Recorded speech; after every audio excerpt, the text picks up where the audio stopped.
Hi friends, ఇవాళ అయితే మీకు మ్యాంగో తోటి ఒక మంచి డెజర్ట్ రెసిపీ అయితే చూపిస్తానండి. ఇది బయట రెస్టారెంట్స్లో కానీ లేకపోతే స్వీట్ షాప్స్లో కానీ చాలా కాస్ట్ ఉంటుంది. సింపుల్గా ఇంట్లో ఎలా చేయాలో చూసేద్దాం. ఫస్ట్ అయితే ఈ డెజర్ట్ రెసిపీకి కేక్ కావాలండి. ప్లెయిన్ స్పాంజ్ కేక్ అయితే కావాలి. ఫస్ట్ అయితే కేక్ చేసుకుందాం. కేక్ కోసం ఇక్కడ నేను 6 ఎగ్స్ తీసుకున్నాను.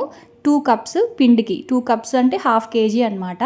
సో 2 కప్స్ పిండికి నేను 6 ఎగ్స్ తీసుకున్నాను. 1 కప్పు షుగర్ వేసాను, హాఫ్ కప్పు ఆయిల్ వేసాను అనమాట. సో అదంతా మంచిగా బీట్ చేసుకున్న తర్వాత ఒక చిన్న మూత వెనిలా ఎసెన్స్ కూడా వేసుకున్నాను. ఆ తర్వాత పిండి కూడా వేసేసాను. 2 స్పూన్స్ బేకింగ్ పౌడర్ వేసాను. అలాగే ఒక పావు స్పూను బేకింగ్ సోడా కూడా వేసాను. అన్నీ వేసేసుకొని మంచిగా ఇలా కలిపి ఆ తర్వాత బేకింగ్ ట్రేలో అయితే ఆ బ్యాటర్ అంతా వేసేసుకొని 40 మినిట్స్ పాటు స్టవ్ మీద కానీ లేకపోతే ఓటీజీలో ఓవెన్లో దేంట్లో అయినా సరే మినిమం కేక్ బేక్ అవ్వడానికి 40 మినిట్స్ టైం పడుతుంది. నేనైతే ఓటీజీలో పెట్టేశాను 2 కేక్స్ కూడా.